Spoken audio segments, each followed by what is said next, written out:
Champak one के जंगल में बिना पेड़ का एक सेब था। टुन्नी चिड़िया हर दिन उसी से बातचीत किया करती थी। इन दोनों की दोस्ती बहुत गहरी थी। आपस में बात करते करते सेब बोला, चिड़िया, तुम्हारा घर बहुत पुराना हो चुका है, क्यों नहीं एक नया घर बना लेती हो? मासूम चिड़िया रो पड़ी। क्या बताऊं भैया, जंगल के पक्षी मुझे रहने नहीं देते। जब भी एक नया घर बनाती तो उसे तोड़ देते हैं। मासूम चिड़िया का दुख सुनकर सेब भी थोड़ा निराश हुआ। गोलू कबूतर उसी जंगल में मेहनत मजदूरी किया करता था। पूरे दिन अपने खेतों में हल चलाता, तब जाकर शाम को भोजन मिलता था। सुबह होते ही कालू कौवा अपनी कंपनी की तरफ निकल जाता। कौवा शहर की एक बड़ी कंपनी में काम करता था। उसी जंगल में रानो चिड़िया अपने 2 बच्चों के साथ घोंसले में रहा करती थी। दोनों बच्चे काफी छोटे थे। दोनों कभी भी कहीं भी आपस में झगड़ने लगते थे। चिंकू, तुम दोनों भाई हो, दूसरों की तरह झगड़ा क्यों करते हो? ये दोनों अभी नादान थे। इनकी माँ हर दिन इनको काफी समझाती थी। टुन्नी चिड़िया उड़ते हुए सेब के पास गई। चिड़िया, तुम्हारे लिए मेरे पेड़ पर एक घर बना हुआ है, जाओ देखो तो। गरीब चिड़िया बहुत खुश हुई। तेजी से पेड़ की तरफ चल पड़ी। जाकर देखी तो वहाँ पे सेब का बना हुआ एक सुंदर सा घर था। ऐसा घर अभी जंगल में किसी पक्षी का नहीं था। धीरे धीरे अंधेरा हो गया। उसी दिन से टुन्नी नए घर में रहने लगी। अगले दिन जब सुबह हुई तो कालू कौवा अपने घर के सामने बैठा हुआ था। कुछ पक्षी सुबह सुबह दाना चुनने के लिए निकल पड़े। सुंदरी कबूतरी बहुत लालची थी और चालाक भी। धीरे धीरे टुन्नी चिड़िया के घर चली गई। जाकर कहती है, बहन, तुम अपना घर मुझको दे दो, क्योंकि ये घर मुझको बहुत पसंद है। टुन्नी चिड़िया निराश होकर बोली, नहीं बहन, ये घर मैं नहीं दूंगी। बहुत मेहनत से इस घर को बनाई हूँ। कबूतरी के बहुत समझाने पर भी टुन्नी चिड़िया उसको अपना घर नहीं दी। नहर के पास एक पेड़ था, उसी पर रानो चिड़िया के बच्चे खेल रहे थे। तभी मिंकू गिर पड़ा और नहर के पानी में डूब गया। चिंकू फटाफट अपनी माँ के पास गया और जाकर कहता है, माँ, मिंकू पानी में गिर गया है। इतना सुनते ही उसकी माँ समझ गई। फटाफट नहर की तरफ चल पड़ी।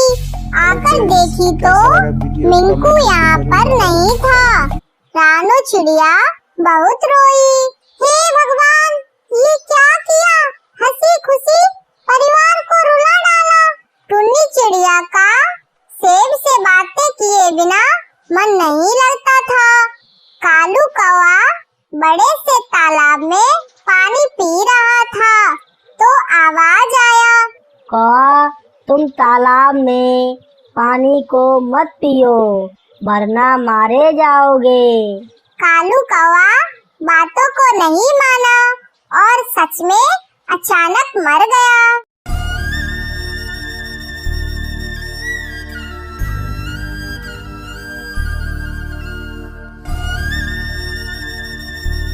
घमंडी पेड़ के ऊपर बहुत सारे पके हुए जामुन लगे हुए थे।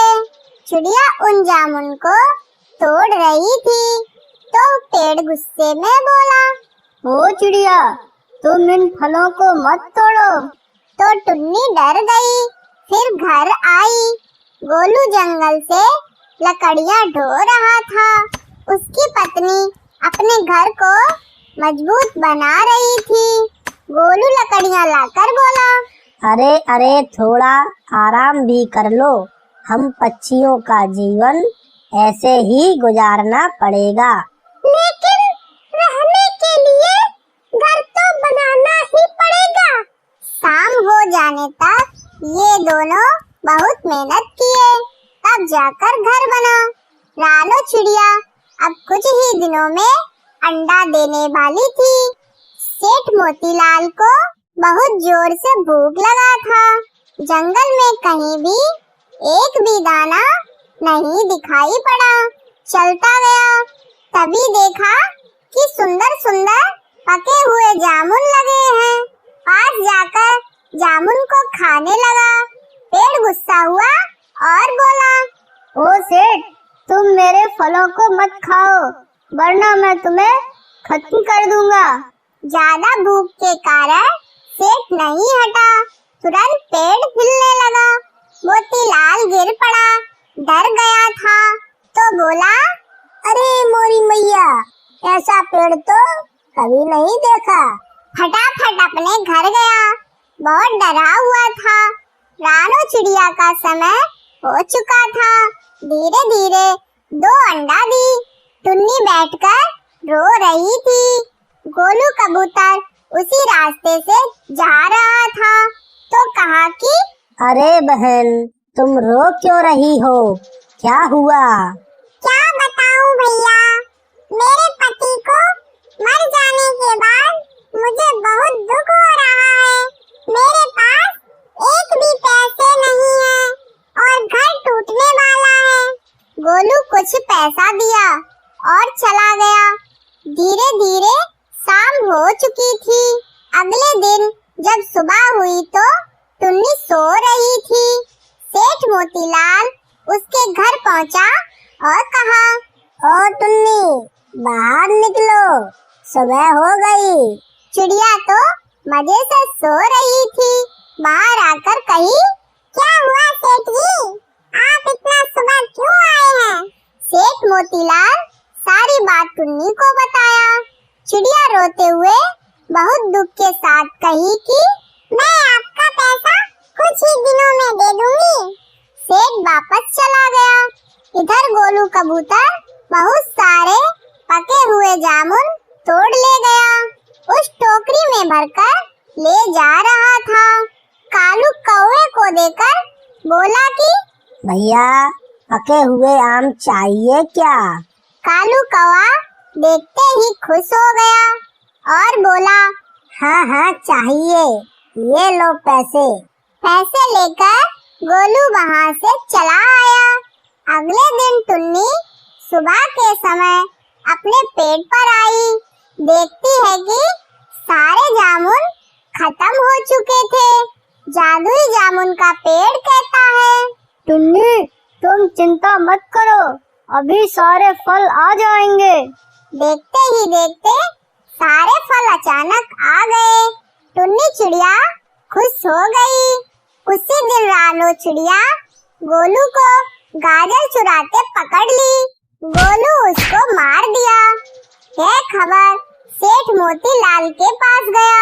फिर सेठ गोलू के घर पहुंचा और कहा, अरे ओ गोलू, तुम क्यों रानो चिड़िया को मार दिया? बिना कुछ कहे गोलू सेठ को भी मारने लगा। सेठ जख्मी हो गया। सेठ के मर जाने के बाद टुन्नी चिड़िया अकेली हो गई। एक दिन उसी जामुन के नीचे बैठकर टुन्नी चिड़िया रो रही थी। कालू कौवा उसी रास्ते से जा रहा था और कहा, क्या हुआ टुन्नी, तुम इतनी सुबह क्यों रो रही हो? टुन्नी चिड़िया रोते हुए कही, क्या बताऊं भैया, मेरे ऊपर दुखों का पहाड़ टूट चुका है। तो कल से मेरे लिए 2 टोकरी जामुन ला देना। इतना कहकर कालू वहाँ से चला गया। जादुई जामुन टुन्नी से बोला, सुनो टुन्नी, मैं तुमको कल से 2 टोकरी भर भर कर जामुन दूंगा। उन पैसों से अपना घर चला लेना।